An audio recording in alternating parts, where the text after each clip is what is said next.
Hello everyone, and welcome back to another episode of Storytime, here in the vault with me, G-Star. As always, please don't forget to like this video and subscribe and click that notification bell so you don't miss any channel content in the future. In this story time, we'll be looking at an obscure case that apparently happened in the country of Poland, and while very famous in its homeland, has never really managed to meet the wider world of ufology. This is the story of alien abduction in Poland. It was May 10th, 1978. And a simple and humble farmer by the name of Jan Wolski was driving his horse and car in early hours of the morning, returning from the village of Dubrowa towards Emilcin in Poland. It had all been a rather mundane and ordinary day up to that point. Wolski's trip perfectly routine and uneventful in every way. But as he watched the dusty rural road pass by, his daydreams were interrupted by a rather bizarre sight up ahead. Walking along in front of him were two short humanoid entities about 5 feet in height that had green faces with slanted eyes, with some white in their eye corners, and protruding cheekbones, wearing one-piece suits of some sort and black outfits covering their foreheads. The two creatures didn't seem to notice him at first, as they seemed to be in a heated discussion. But when they did see him, they slowed down their walk, and each went to one side of the road. As Wolski passed between them, they then both casually hopped onto his car as if it was the most normal thing in the world. They then continued talking to each other in a jabbering alien language that was described as sounding like apetiti over and over again in a staccato and incomprehensible delivery. Now that he was closer to the beings, he was able to see more details of their appearance. Wolski would say of them, "I noticed that they were small, of the same height, and all of them rather snappy in nature. I noticed then one thing, i.e. around each finger there was a thin and tiny fin," he means webbed hands, "and on their upper necks, in place where hair began, they have something resembling lumps. It was round and protruding, but I don't know about its nature, whether it was an anatomical part of them or they had something hidden in them. I didn't notice any hair, since their whole body was covered with the suit that also obscured part of their foreheads. But they had no brows, I think. They were completely dressed in it. The same one-piece suit covered their legs and heads.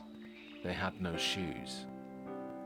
Understandably unsettled by these two strange visitors, Wolski started to bring the cart to a stop, but the beings actively gestured to him to keep on going.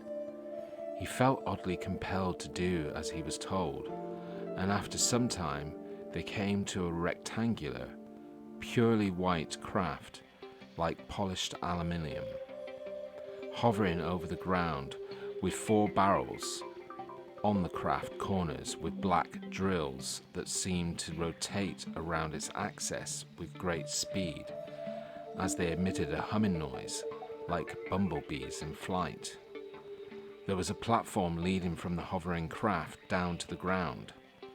Perhaps sensing his apprehension, one of the entities urged him to keep moving forward, and Wolski would say of what happened next. "We were driving ahead for some time, and then they ordered me to stop.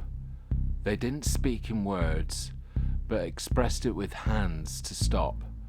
So I understood it and began urging the horse to stop, but one of the beings caught the reins and pulled back, urging the horse to stop. It was afraid of the craft. And when it stopped, they got off the car in the same way they had previously got on, and they gave me a sign with hands to go with them. I tied my horse, then got off and went after them toward that machine. There was a tiny elevator of some kind for 2 people to hold. Maybe it couldn't carry 2 large people, but surely could these delicate ones. And then he went forth and set his foot onto this craft. I followed him, and it soon lifted up rapidly in front of that craft door. And the whole craft was about 4 meters above the ground, maybe 4.5 meters.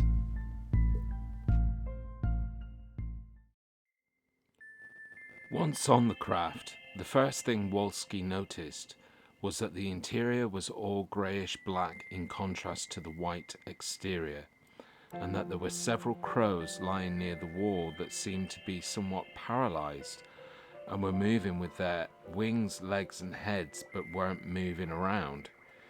He then noticed that there were 2 more of the humanoids inside the craft, which urged him towards them and then gesticulated towards a bench of some kind.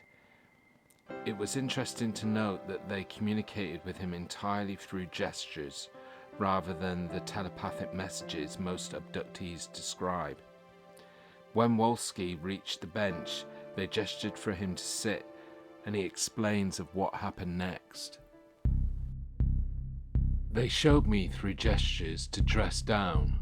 When I was half naked to my waist, and maybe not fully, because when I was undressing I removed my jacket, then a blouse with 4 buttons, and when I began to undo 2 upper ones, the being that was on the elevator with me undid the 2 ones from the bottom.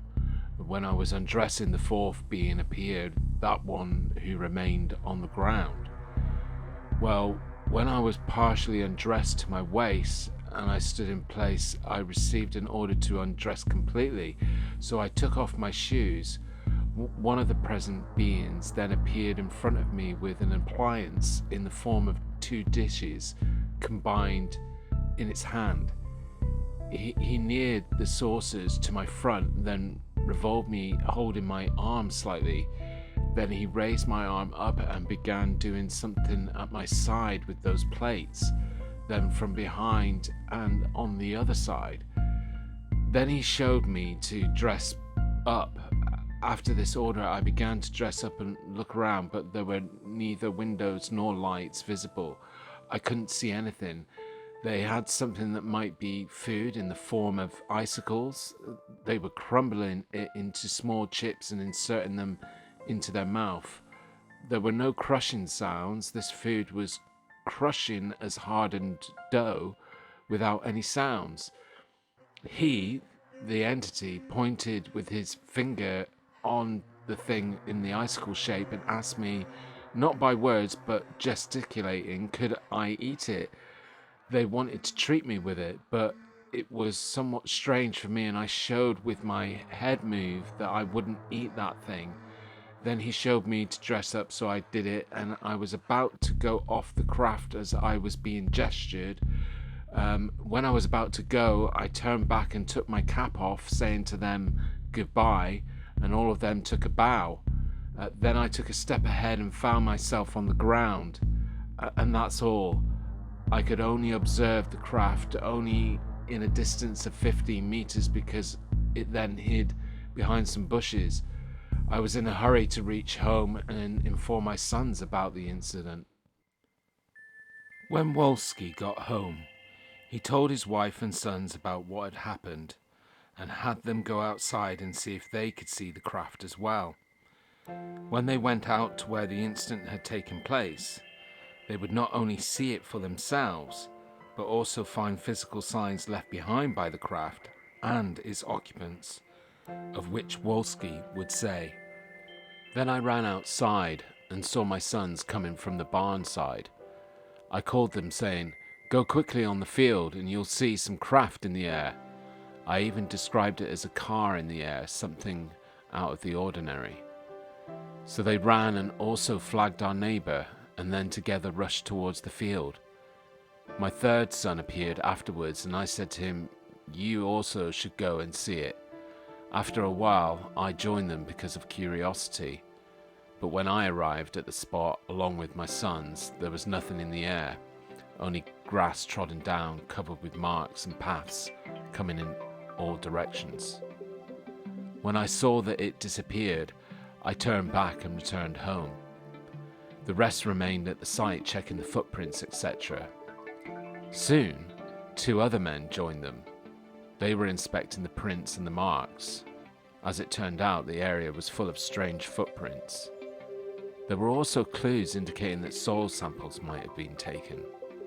The footprints were nearly rectangular in shape, although soon they were trodden down by local inhabitants and law enforcement officers.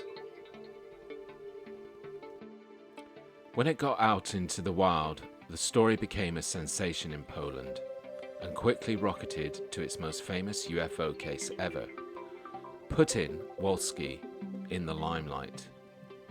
It was something the normally quiet and reserved farmer did not at all appreciate, but he nonetheless stood by his story and insisted it was all true. A psychologist who examined Wolski declared him to be an honest man of sound mind, and according to friends and family, he was a no-nonsense, reliable, honest and hard-working man with no reason to make up tall tales. He stuck by his story even when he was ridiculed and constantly harassed by curiosity seekers. He would say of his ordeal, "Do you know what people then talked about me? They called me an alcoholic or said that it was a mere dream. Although the worst were the trips that began coming here. Sometimes there were up to 14 coaches with tourists at once. They harassed me and didn't let me work and trampled my meadow."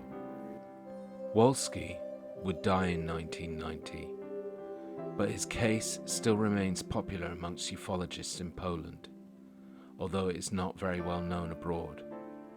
In his home country, his legacy is carried on, with a monument to the event erected in his hometown in Emilsen. What did you think of this fantastic story? Was Wolski telling the truth? Who were the 2 men who were taking footprints, and what might possibly have been soil samples? Let us know your thoughts in comments. We hope you've enjoyed this episode of Storytime. Please join us again here on Storytime for more mysterious and thought-provoking stories. Good night.